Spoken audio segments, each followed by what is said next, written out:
Grow Girls, welcome back to the Get Up and Grow Girl podcast. I'm engaged!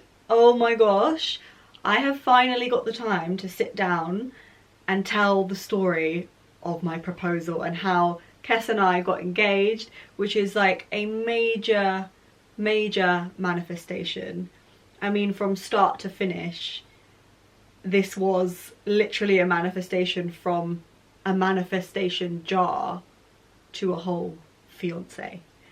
And I really wanted to come on and tell the story properly. I thought I might be able to do it in a little Instagram reel, but that just wasn't going to happen. I need the full shebang. I need the full podcast for this story because there's so many lessons in this story for me personally, for my growth, for my expansion, for my inner work, the manifestation work that it takes to become a match for your goal. This experience and the way that this all unfolded was as much like an amazing, oh my gosh, it's manifested, abundant moment as it was a deep lesson.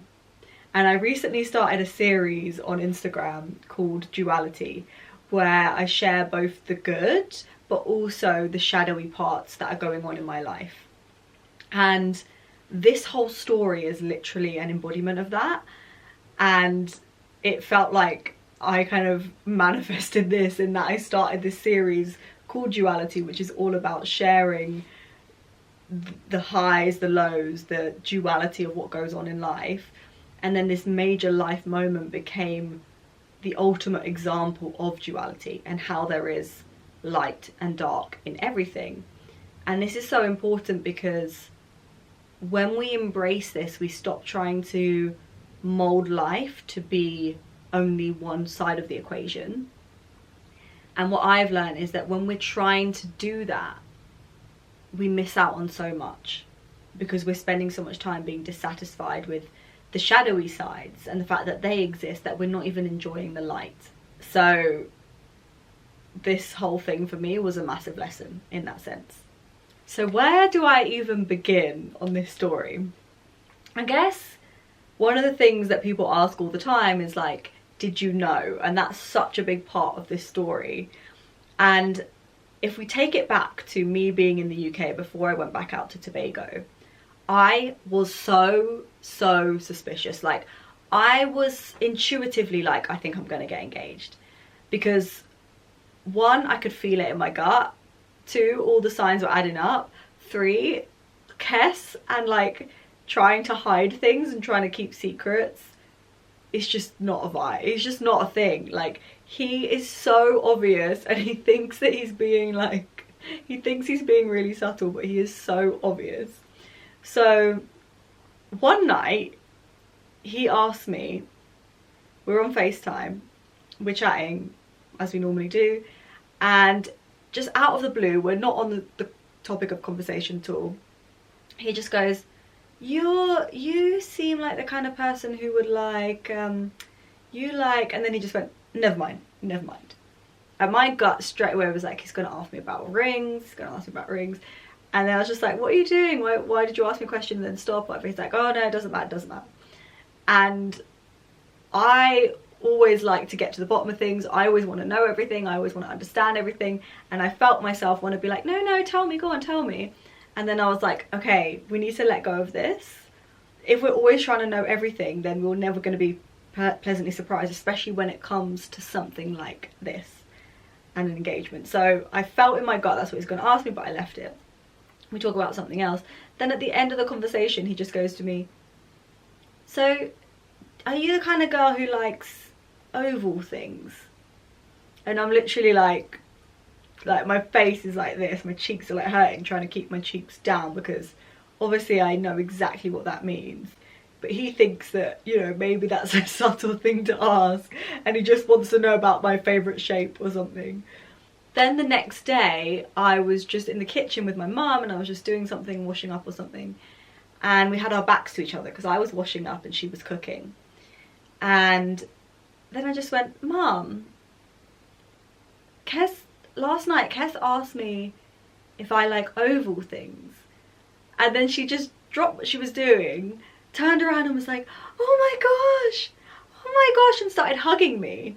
And I was like, oh, like she seemed so shocked and so surprised that then I started to doubt myself and think, oh, maybe we're not getting engaged then, because I'm sure he would have spoken to my parents first. Like, we'd always had conversations that when that time came, like, you know, he would speak to my family before doing anything, and that they would also be a part of the process. So my mum was so like shocked and surprised that I was like, okay, maybe not. So essentially the point of this is that for the few months before I left, I was very much like, oh my god, like he said something, I'm 90% sure it's happening, and then like, oh, maybe not, like something, you know, everyone's acting normal or everyone's acting surprised or whatever.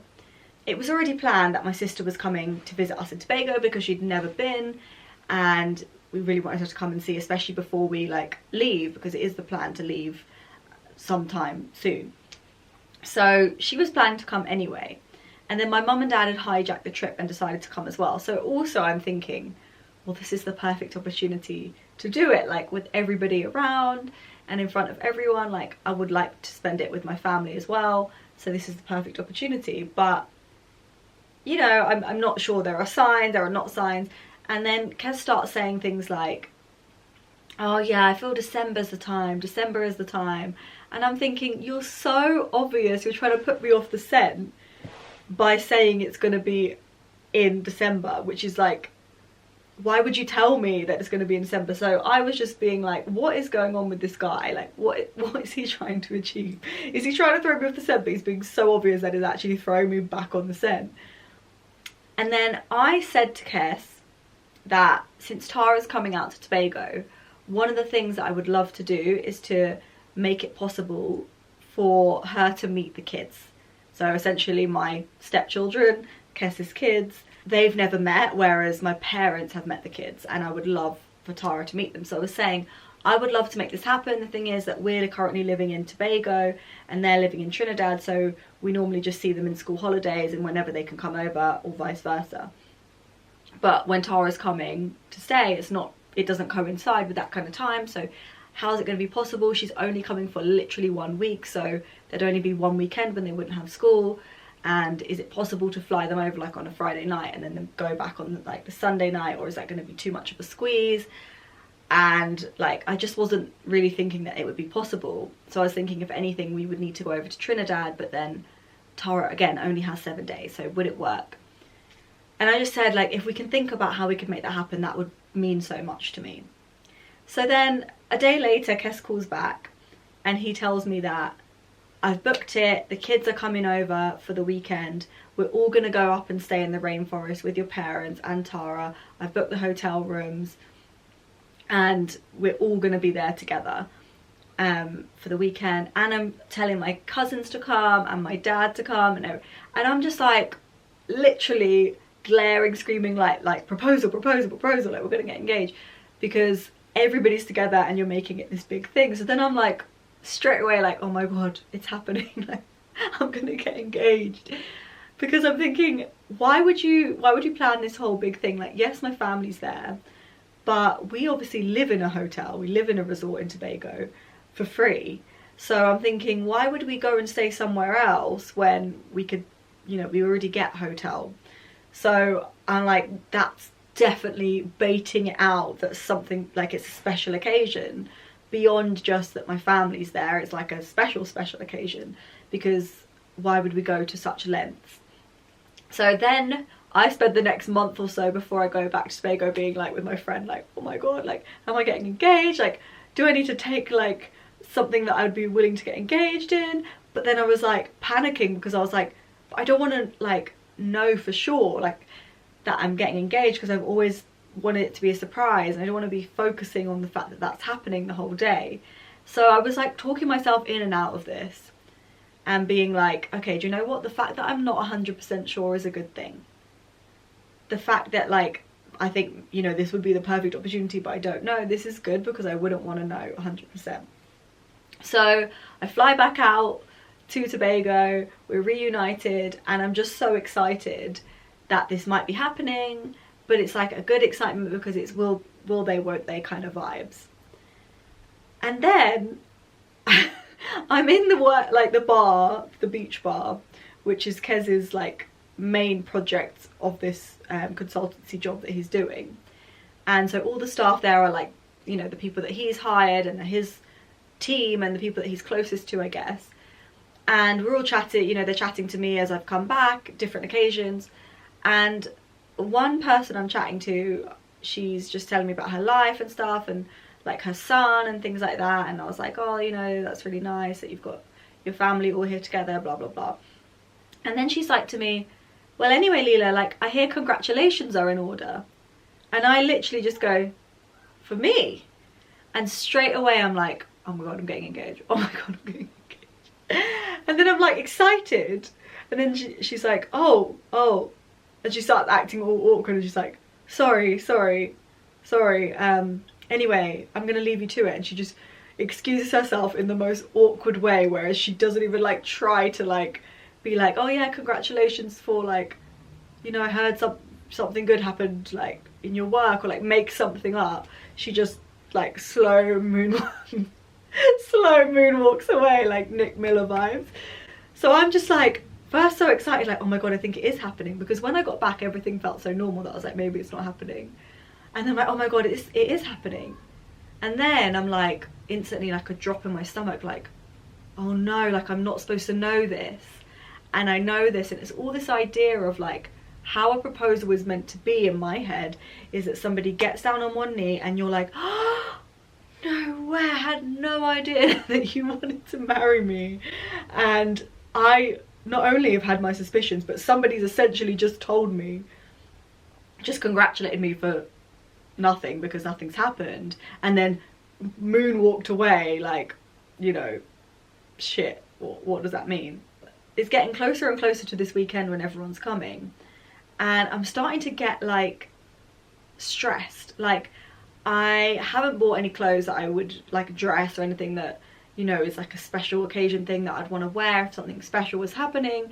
And my family's all coming, my sister's coming over, so then I'm like literally like panically going through like Vinted and looking for like a dress, or looking through, like asking my sister to go through my wardrobe and check if there's anything I left at home, and like just panic shopping, trying to find something, and being like, this is so much pressure. Like, I'm only gonna get engaged, I intend to, just once in my life, and I know essentially that it's happening.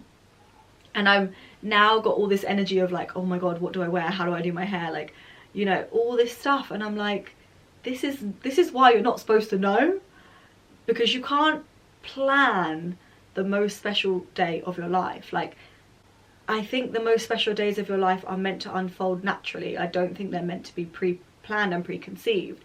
So I was just really struggling with all these wounds of like perfectionism, and of like, this is a special thing and it has to be special, and I have to make it special by doing all these things right, which is such a shadow of mine. So I was speaking to a friend of mine and I was like, you know, I think this might be happening, but it actually might not be happening. But now I've got myself in such a frenzy, like I don't know what to do. And she was like, you have to let it go, you have to let it go, otherwise you're going to ruin it. And I remember freaking out even more, being like, I'm going to ruin it because I know, and it's supposed to be a surprise, and like he's gone to an effort to like arrange everything. If it is happening, like I'm not supposed to know, and I do know, and I'm going to be spending all this time thinking that, you know, it's happening, and then ruining being present.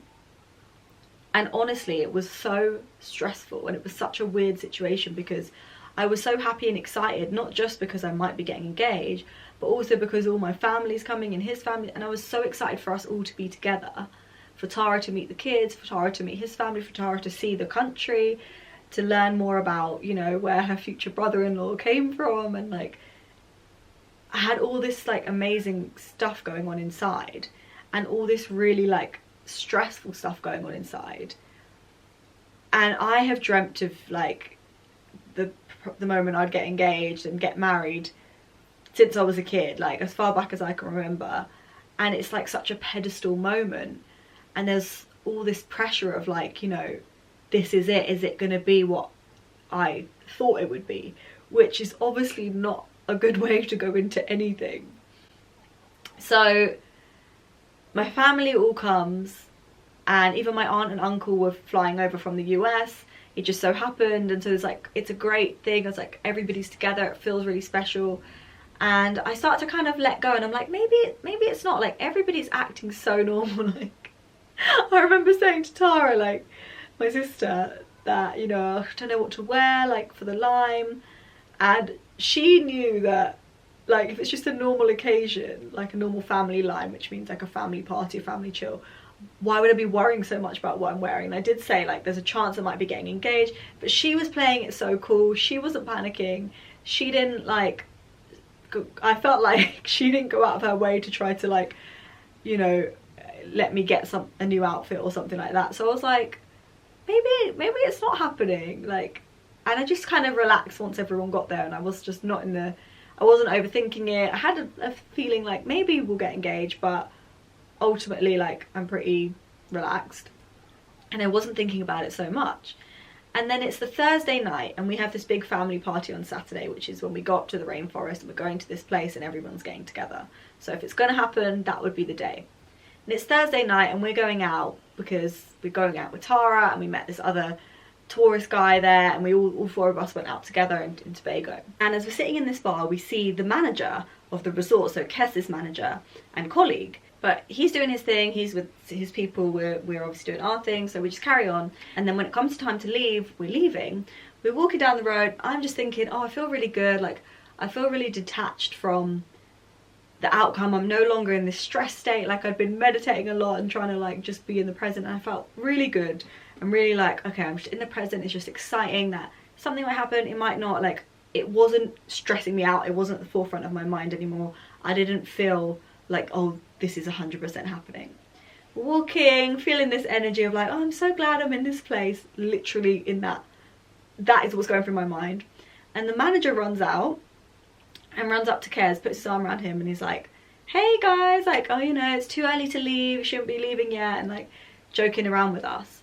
And then he literally just grabs Kes and he's like, so congratulations you guys. And I'm just like, and then Kes just like literally pulls him to the side, and me and my sister and this guy just keep walking, and I can see he says something to him, and then the manager goes like, oh, and like runs off. And I'm like this is the second time it's happened. Like other people have come up to me to congratulate me when we have not yet got engaged, but obviously they know and don't know how to keep a secret apparently. So I'm then like, you know, me and Kes act like as if nothing happened, but I heard everything. I am one of those people that I am super like, I don't miss anything, as Kes says. Like I didn't only see that he obviously came up and said congratulations to both of us, but then when Kes pulled him away, I could see the body language, I could almost feel what Kes would have said, which was, I feel like, I don't know if I actually heard it or I just, you know, but he's basically said like it hadn't happened yet. And the manager runs off, and then all the way home I'm just like, fuck, and I'm like feeling down because again, like now I know that it's happening, and I just wanted to be surprised, and I just envisioned this moment of like, you know, not knowing, and I just didn't want to spend the whole day thinking, oh my god, like is he about to propose, is he about to propose? So I was pissed basically, and feeling like not even just angry but like disappointed, and I just was like, this isn't what I imagined, like I know what's happening. Anyway, that night I did not sleep very well at all because it just kept going in my head. And then the next day is when we are going up to the rainforest. We're going that evening so that the next day we'll have this family party with everyone together. And it was just hard, so hard for me to relax and for me to like get it out of my head. So the day comes, and me and the kids and my sister and Kes, we all go to the beach and we all hang out together.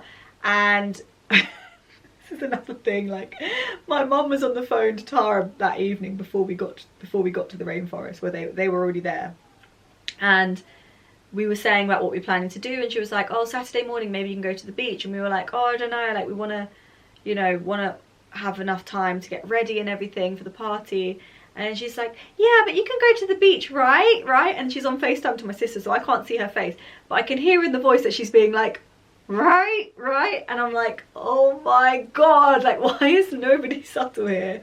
So we go to the beach, and I'm very aware that we've been essentially told to leave the house.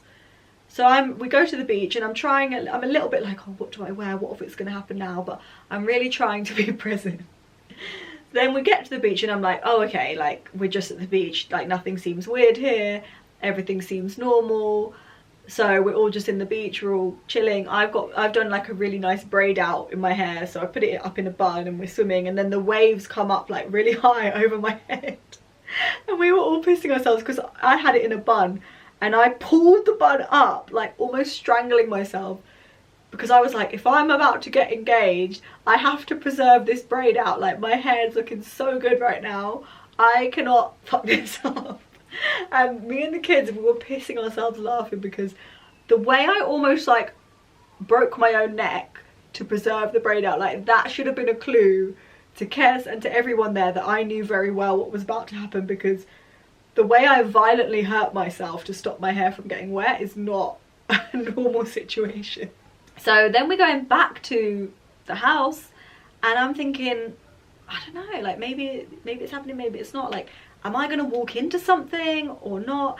And I get in to the house, and everyone's acting normal and everything's fine. So we go to get dressed, we go to get ready. I get ready, I'm wearing a little dress. I'm definitely dressed up more than normal. Found an old dress in the back of my cupboard. And I'm thinking, like, I don't want everyone to know that I know that I'm getting engaged. I am sure I'm getting engaged, right? And then, like, just freaking out in my room, getting ready, like, am I doing my makeup for like my engagement or just for a normal day? Like, what's going on? And I send a video of myself to one of my best friends being like, this is what I'm wearing, we'll see what happens. She's like, yeah, looks great, blah blah blah.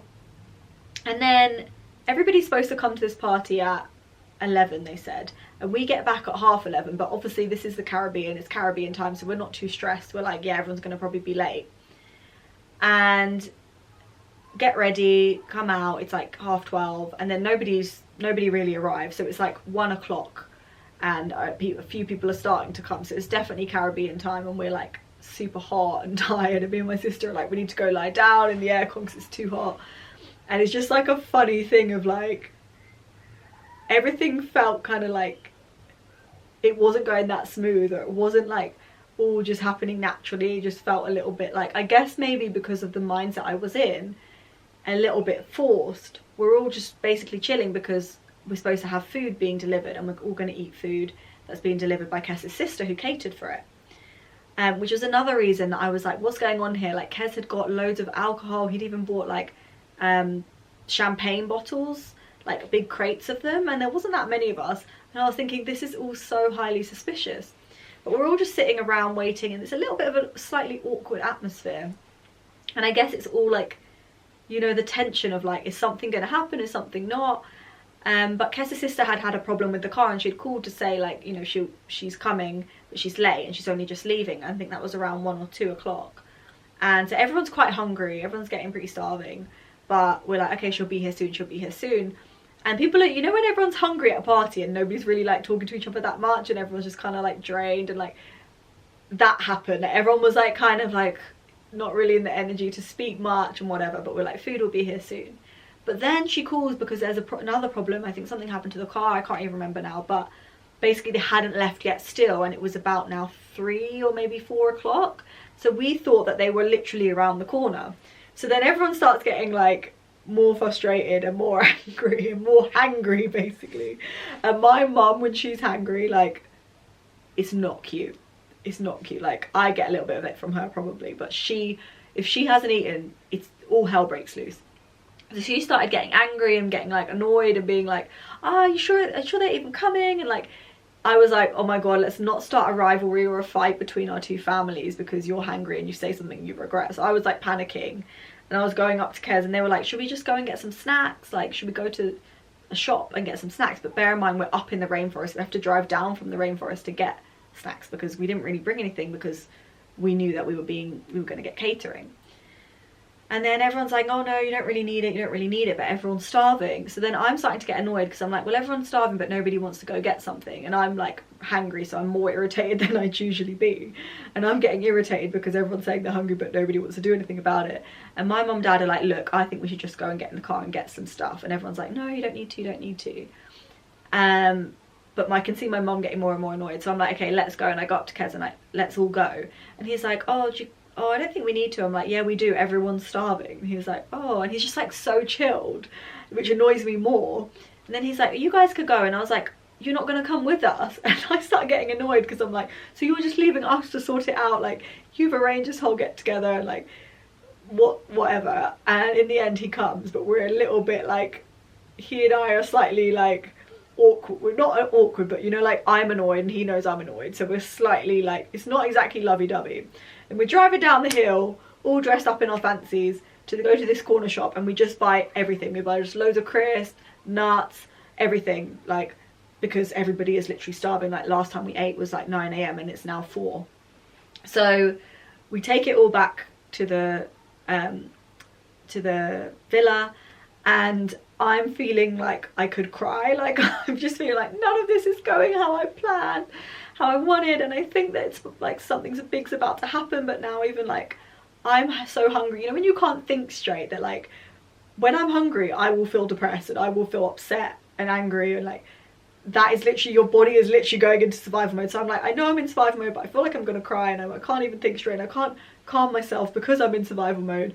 So we get up there and we start just eating the stuff, and I put all the crisps out for everyone, and everyone starts eating them really quick.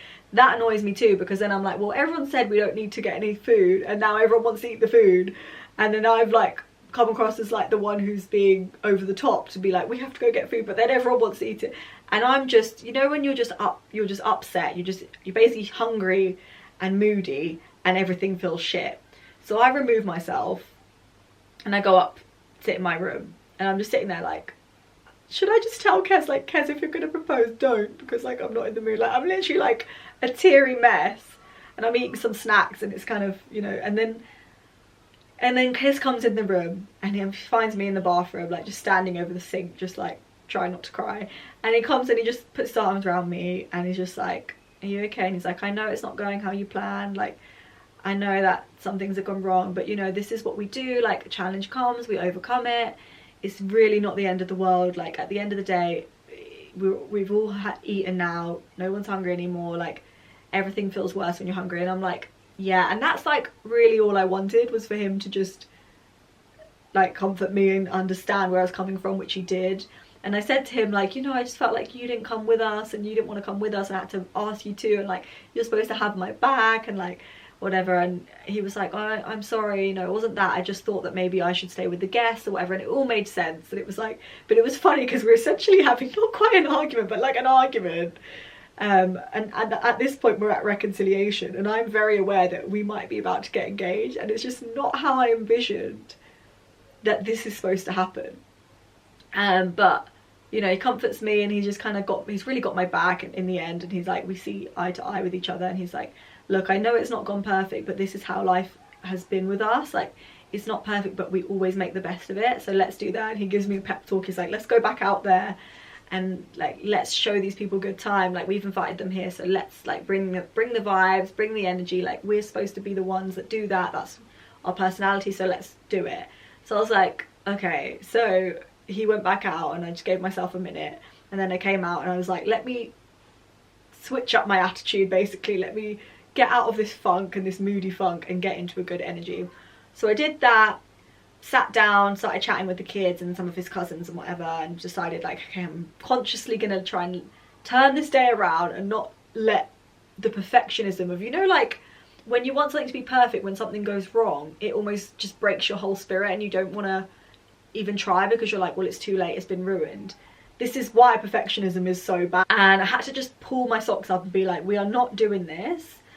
Like all my spirituality came into practice of like, just focus on the present moment and stop worrying about the big picture, and stop worrying about every little detail being perfect. So I got myself through it. We're just all chatting. The food arrives literally 5 minutes after we've had this argument. So then everyone eats, everyone stuffs their faces, and then my belly is like this in my little tight dress, because you know when you are starving and then you eat and you get bloated straight away, like that's happened. And I'm actually then feeling like almost a little bit sick because probably I ate too much, also probably nerves. So I'm sitting down, and Kez starts milling around and like going up to the speakers and stuff, and he even comes up to me, he's like, I need you to film something for me in a minute, I'm going to do a speech.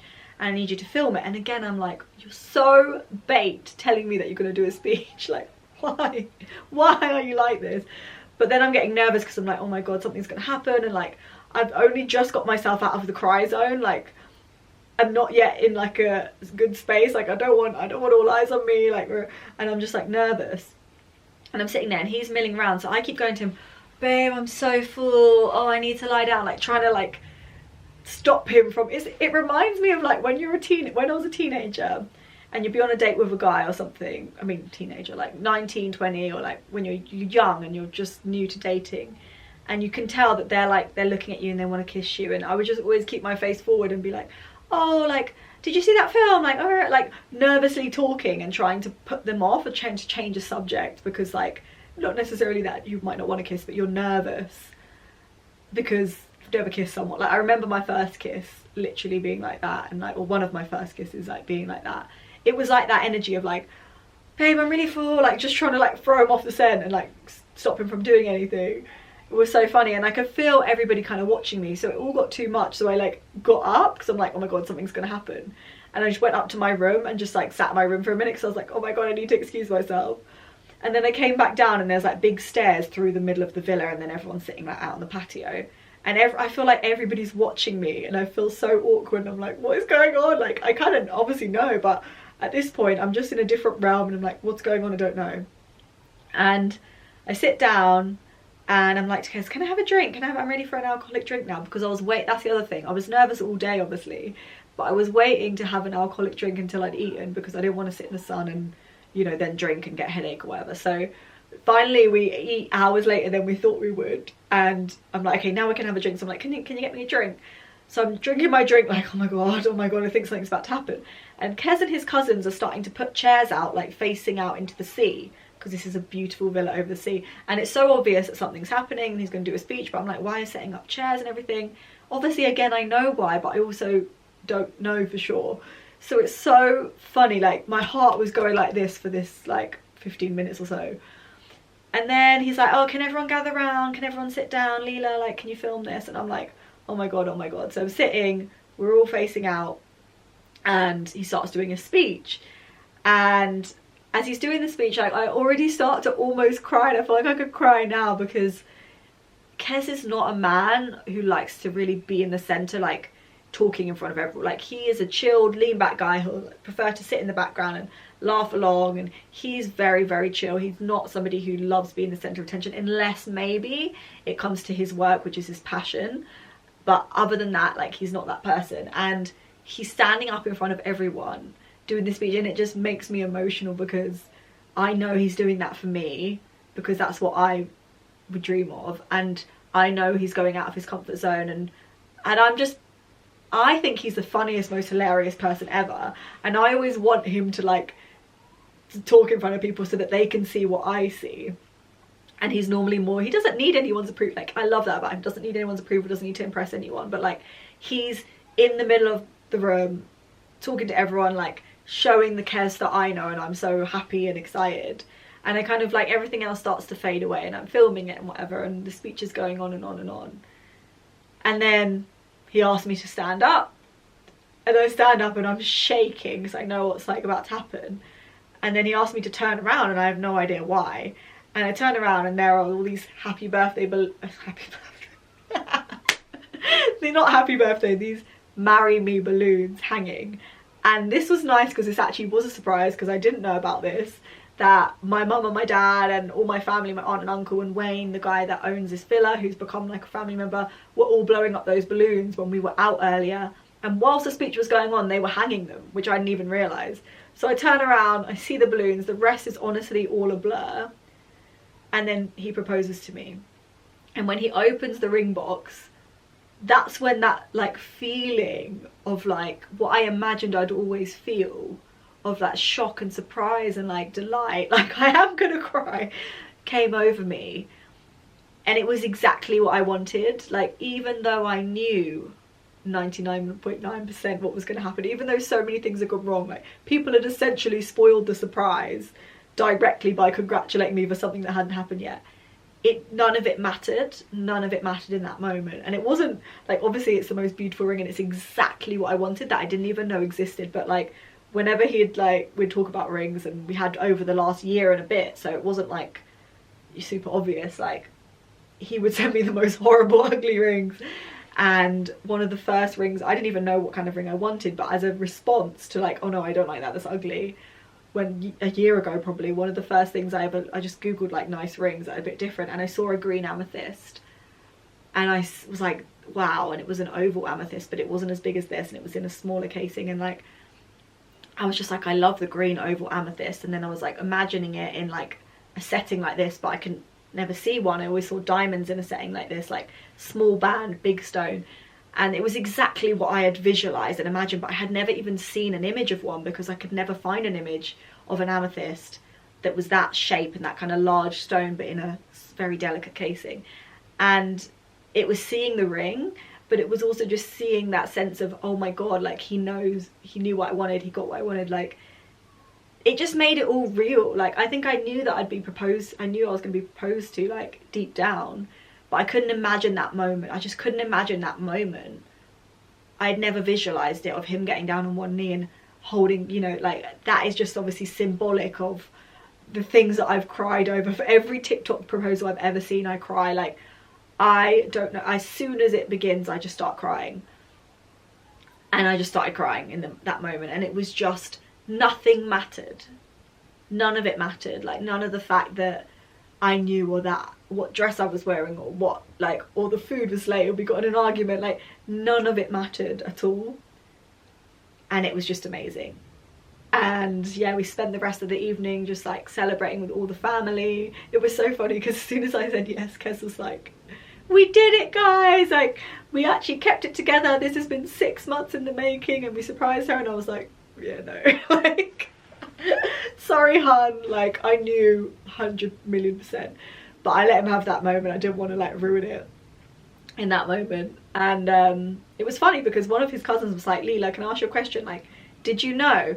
And I didn't want to say like, yeah, I knew, but actually he wasn't talking about that. He was saying, did you see the balloons? Because throughout the speech I'd kept turning around when he was talking about his cousins, being like, oh, and this cousin, thanks for coming, like you're like a brother to me. I'd turn around and look at them and smile, you know, like that's such a me vibe, such an English thing to do, is like trying to connect with people. But I didn't realise that nobody wanted me to turn around because they were hanging up balloons behind my head. But I didn't even notice, but everyone thought that I would have seen them because I kept turning around, but I genuinely didn't. And it's so funny because now in hindsight I can notice that when I turned around and I was making eye contact with the people he was speaking about, they were like this. And I was smiling and stuff and laughing, and they weren't smiling, they were just like, because the balloons were behind their heads. So they were panicking, and that I would see them and I hadn't. So it was just so funny. And then we just spent the rest of the evening like literally celebrating like with everyone, and that was like, my heart was just, that's what I wanted. Like my aunt and uncle happened to be there from the US, and they live in the US. I've only seen them a handful of times in my life, but they came here last summer when I came home, and then they came for the engagement, and it was magical because I've built such a close bond with them now because they were there and because they were here in the, like, it was just coincidental that these, you know, all these things happen, and it was amazing. And they've got to now meet all of Kes's family, and like it was just so special because the kids were supposed to leave the night before because of a flight, but then it turned out that their flight had got changed so they could actually stay the night, so we all got to hang out together and it was great. But that morning, like, I got a few work emails and notifications that were stressful and things that I had to deal with for work, and it just was all like, I felt like the universe was kind of debunking this idea that it's all perfect and now you're engaged and it's all going to be like the engagement day, everything goes perfectly, and the morning after, like everything, it was the opposite of that. It was like I was so happy, but also there was all this real life things that I just thought, that's not meant to happen when you're having a day like this. And I've always been like this, like birthdays, I felt like that, like have this idea of how things are supposed to be that clouds enjoying what actually is. And it was really like weird because I was like, this is kind of like, I was trying to keep positive, but I was like, but this is not like how it's meant to be. And at this moment I was still struggling to balance the two things of like, I'm so ecstatic that this has happened, but equally like, you know, these things keep happening that aren't meant to happen in my mind. So but then we're all chilling, we're playing together in the pool and everything, and it's like we're having a really good time. And then we say like, oh, we should, you know, start to get ready. So I'm looking at all the photos from the night before on my laptop, and obviously I'm like, oh my god, like I'm gonna like share a post now and let people know what's happened last night, and like I'm all excited. And then we get a call being like, oh, you know that we said the kids have to, from a family member saying, you know that the kids have to get to the airport to go back home for 3 o'clock. Actually, I was wrong, it's 2 o'clock, so you need to leave now. And I'm like, what? Like, we're not ready to leave now, like you can't tell me now for now. And I'm like stressing, and basically me, Kez and the kids have to pack up everything and get everyone in the car and head to the airport, because we're supposed to be there in an hour and it takes an hour to get to the airport. And so obviously we've got some miscommunication going on. So I'm just like, why has this happened? Like, we're supposed to be enjoying our day. Like, we were going to stay there in the villa with everyone, like celebrating till the evening. And then because the kids' flight was that day, we decided, okay, we'll stay till 3 or 2 o'clock and we'll have the morning together and we'll drop them at the airport. Otherwise they'd have had to go and stay with a family member and we wouldn't have got the morning with them. But now that's all changed, and last minute we suddenly have to rush, and they're literally out the pool, like, go shower, we have to shower, pack everything, like everything in the bag to leave, and quickly say bye to everyone and like literally run off. So we get in the car about like half an hour later, and we're going down, it's like an hour drive, and it's all windy, like rainforest roads, so fast. I'm feeling sick, the kids in the back are feeling sick.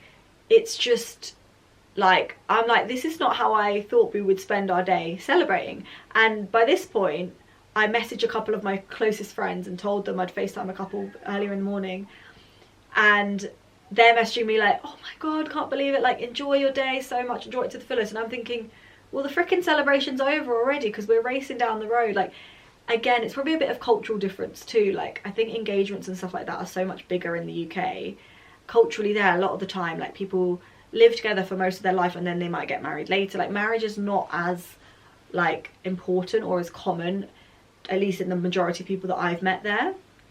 So I think like probably the family, and for Kez it's like it's okay, it's back to normality. Like, yeah, we're rushing off. Like, to me it's like, isn't this supposed to be one of the most special days? And I'm just like, again, all this idea of how things are supposed to look. So we get down there, we drop off the kids, everything goes fine, because there was a problem with one of the flight tickets before, so we were worried as well, but everything goes fine. Kids are off, we say bye, and then we're like, okay, let's go down, because it's like, we can go and celebrate, like, you and I go down to the beach and we'll have our Prosecco and we'll celebrate, the two of us, like, because I'm a bit like, you know, this day hasn't really gone as planned. So he's like, yeah, don't worry, we'll go celebrate. So we go back to our resort, drop off our stuff, and we go down to the beach. And as you walk in, obviously, again, these are the same people who said to me, like, congratulations, before I was even engaged. Like, we have that relationship where they want to chat and whatever, and they're Kez's colleagues, yes, but also, like, and his team, but we have a bond with them. So we walk in, and I'm thinking it's also Mother's Day in Trinidad, that Kez is, you know, we're going to walk in and go, like, we're engaged, as we see our friends. And instead, Kez just walks ahead of me, and it's Mother's Day, and he'd got some flowers for like some of the mothers that he, you know, of his team, and he's giving them their rose and whatever. And I'm just like, he's walked off so that people are saying hi to me, and I'm like, do I go, I'm engaged, like, or am I waiting for you? And I'm like, again, I realise that I have so much ideas of how things are supposed to look, and that it did not go that way. Like, I had this image in my head of walking in and celebrating with everyone, and some of that could be coming from my wounds, but also some of that is, that's how I am as a person. That when it's someone's birthday or it's a celebration, I am the friend that I will jump up and down, like, I am excited for you, and I love to share that joy with you. And so when something good happens to me, like, I want to do that. So then I go up to him, I'm like, babe, like, what the hell, like, I thought we were gonna, you know, announce to everyone and tell them, or like celebrate with them. And he's like, well, these are just our colleagues, like, you know, they're not going to be interested. I'm like, yeah, they are, like, they're our friends too. It's like, no, it's like a work thing, like, this is a workplace, like, we don't need to celebrate, it's just between you and I. And I'm like, again, so many cultural differences, which is an episode for another day. So I'm kind of feeling upset, and again, I feel my bottom lip wobbling, like, I've had to leave my family early and rush home, and then now we're here and it's like, it's a normal day, like we're done celebrating, like we don't get that chance to celebrate with anyone, like I'm miles away from home, so I don't get to like celebrate with my friends, and I'm basically feeling a bit sorry for myself, and then I'm feeling bad because I'm like, oh, I'm being a brat, but then I'm like, but no, I only want to do this once in my life, and none of this is going as I planned. So I go and just sit on a deck chair and I'm staring into space, feeling a bit sad, and then one of the guys comes over and he's asking me what I want to drink, and he's so lovely, and I get on with him, and he's somebody that I'd love to be like, guess what, we're engaged. But Kez has already told me, well, everyone already knows. So I'm just like, you're not, I feel like he's not making an effort to be happy. But I felt like he wasn't matching my energy, basically. But it's just such a different, like that whole thing about his personality where he's so chilled, I guess, is like coming through. So I go up to get my drink, and then one of the other guys, I feel like, bless him, could see that I was like, where's the hype, where's the excitement? So he just starts conversation, and he's like, oh, so did you cry? Like, and I'm like, oh, and I'm so happy that somebody's asked me that and just like wants to talk about it. So I'm like, oh my god, yeah, like I cried loads, and Kez didn't cry, and we're like we're joking around, like calling Kez like, oh god, typical Kez or whatever. And then, you know, we go and sit down and we have our drinks, and I'm starting to feel a bit happier, and then one of the other guys comes over, and then he's like, so, you know, how did it go and everything? And I'm like, you know, we're engaged. And he's like, oh, how did it go? And then we're chatting, and then I get exactly that vibe that I wanted. And I was like, see, people are happy for us. They do want to celebrate. Like, they are really happy for us. But we just have to put it out there. So it's all fine. And I'm just kind of thinking, I'm saying to Kez, like, you're so different to me. Like, why are you not, like, you know, celebrating so much, like, more and everything? And he's like, I am really happy, you know, this is just how I am, like this is how I celebrate, which is so true. Like all our life we always joke that he'll always be like, I'm so excited, whereas if I'm excited I'm bouncing off the walls. Like we are just so different in that way. And so yeah, so I'm again like, oh, this didn't exactly go as planned, like, you know, I wanted to have that big thing, and then instead like I'm feeling like we're almost having a disagreement again about how to handle things, and I'm just like, what is going on? And then we swim, we relax, everything. And in the water I was saying to him, like, it's funny, like, just the normal days, we will be laughing our heads off together. And we will be, like, feeling so loved up. And, like, when there's nothing special going on, the normal moments feel special when I'm with him. And I was saying that as we were in the sea. And I kind of had this realisation, like, maybe the wound is with me. Like I could get so annoyed that none of this has gone exactly as planned, and probably I could tell some of my friends and they'd be like, what the fuck, like he should have done that, he should have done this, he should have done that. But the lens of manifestation has taught me that life is a mirror, and anything I'm feeling, I need to, yes, look at how other people treat me, but also understand what's going on inside for me to feel that way.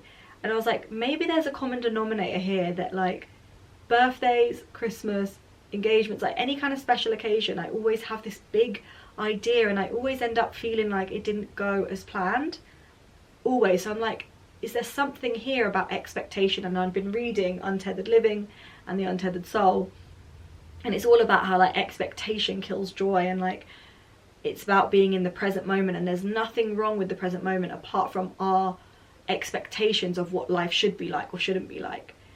And I just kind of really felt that deep, and I was having this revelation of like, this is so crazy, because one of the happiest occasions of our lives, but also for me, I feel like I'm having an ego death, and I feel like I'm learning so much about myself and how I like things to be a certain way, and how I do get attached to things. And it's like the opposite of detachment, which obviously is important in manifestation, is I have such strong ideas of how things are meant to be, and then I so easily get upset when they don't go my way. And I'm like, this is all stuff that I've not noticed before, that's like been triggered by this big experience that is a happy life moment, but for me has also been a major dark night of the soul, ego death, life lesson.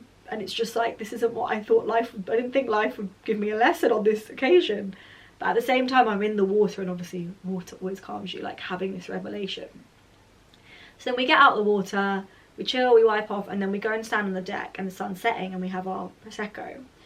And we have a Prosecco, and I'm like, we offer everyone else some, and nobody really wants it, but we're just doing our cheers. And I'm looking at my ring, and when I had got the ring, my mum came over and everything, and we were all looking at it, and she was like, just so you know, I'm going to have to return it.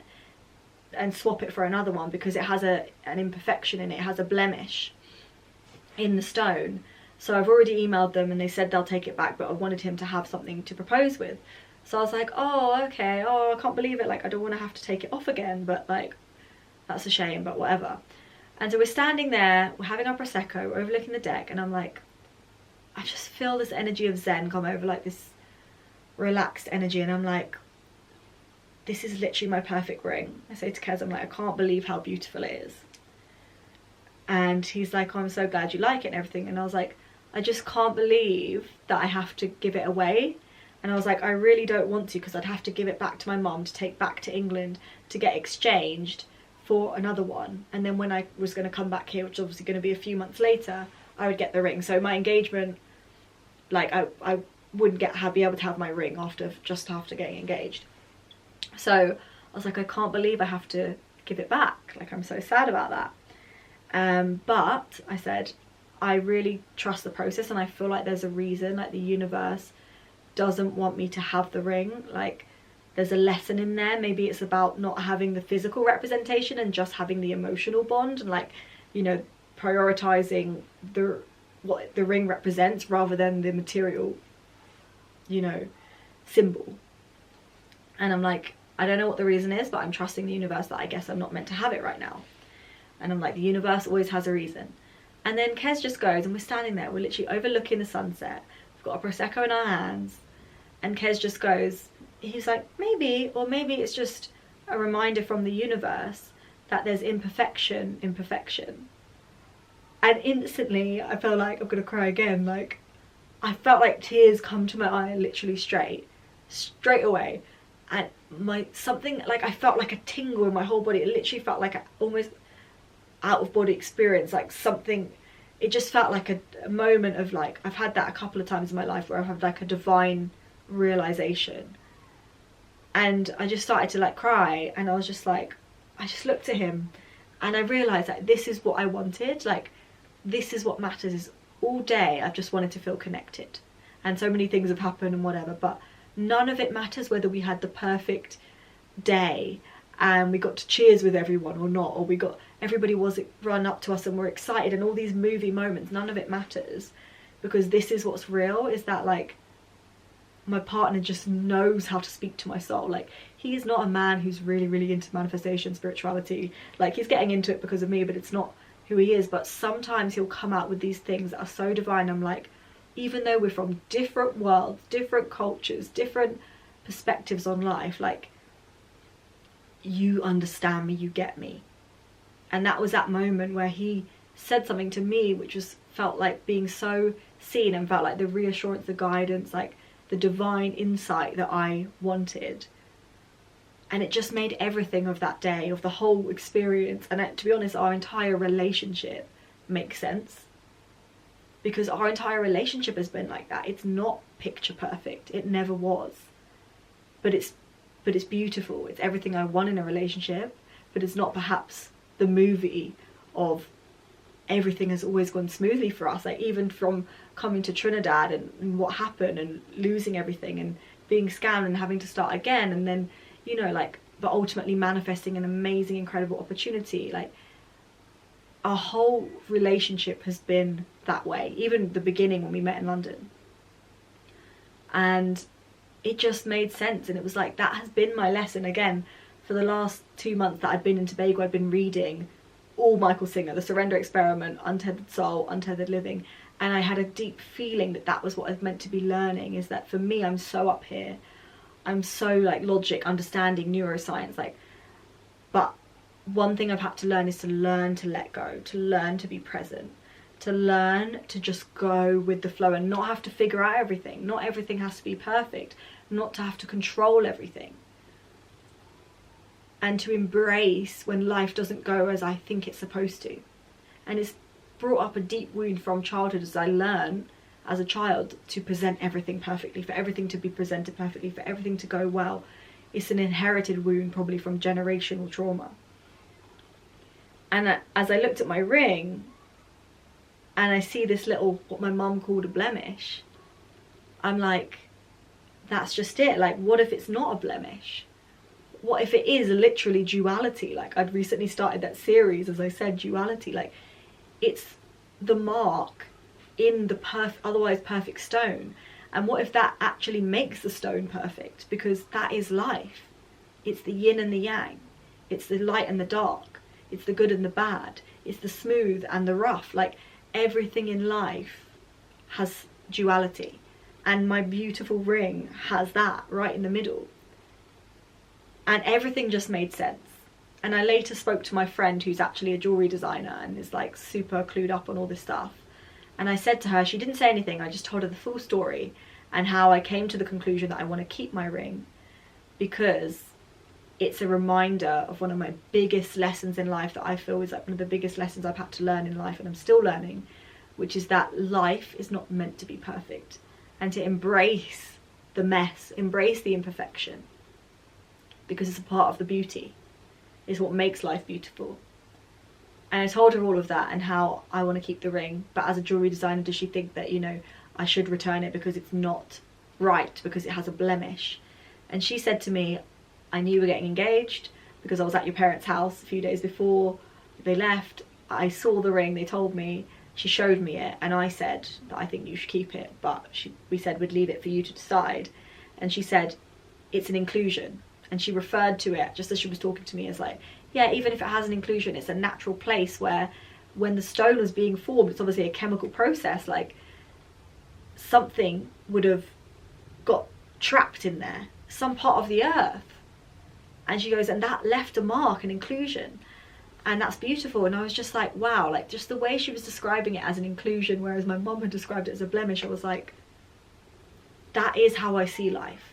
Like all the bad things that have ever happened to me, all the difficult things, I always say they are exactly why I am where I am. I see those as my assignments from the universe, as my, you know, challenges that mold me and shape me like a diamond.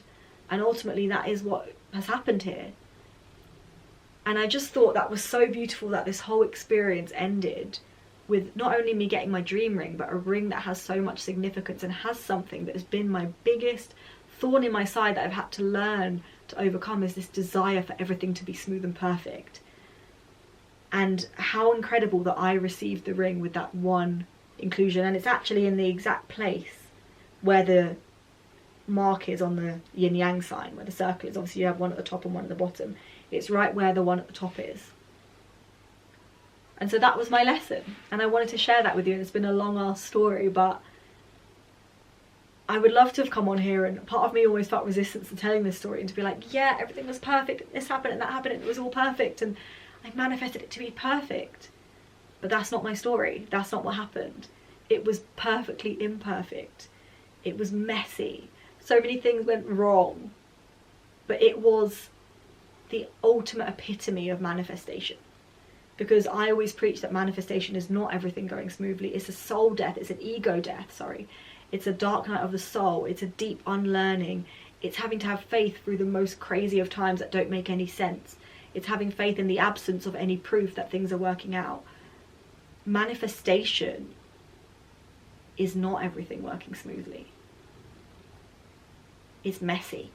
It's working with the dark to create light. And that's exactly what this story was, and it's so meaningful to me because truly it was one of the most transformational times of my life so far. The amount of things that I learned through all of these triggers coming up. Essentially, one of the happiest days of my life was also the most triggering. And your triggers are always your teachers. So while some might listen to this and find it really hard and to understand, they might feel like, why are you being so positive? And some people might see this as like, well, actually, no, it wasn't a good experience. To me, it's so much deeper than that. And everything in life, to me, I don't take with a pinch of salt. And this, I was kind of, you know, rationally, logically in my mind thinking, oh my God, I feel like this is trying to teach me something. I feel like this is trying to teach me something. But what was so profound was the moment it landed in my body was when I was standing there, and I didn't come to that conclusion in my head and rationalize it. But it came through Kez like he was a divine channel to say something so profound and so spiritual from a guy who's not that spiritual and not into all that stuff. But it was delivered through him, and it just meant that it didn't come from here. It came from an outside source and landed in my body. And the sensation that I had in my body, the realization was just magic. So I hope you enjoyed my story. I hope you resonate with it, and if you do, I would literally love to hear from people who understand what I'm saying, or just feel what I'm saying, or think this way, because I know that not everybody does. But those moments of just profound clarity are literally, for me, what life is about. Like, you feel like you are connecting to something higher. Thank you so much for listening, and until next time, Grow Girls, goodbye.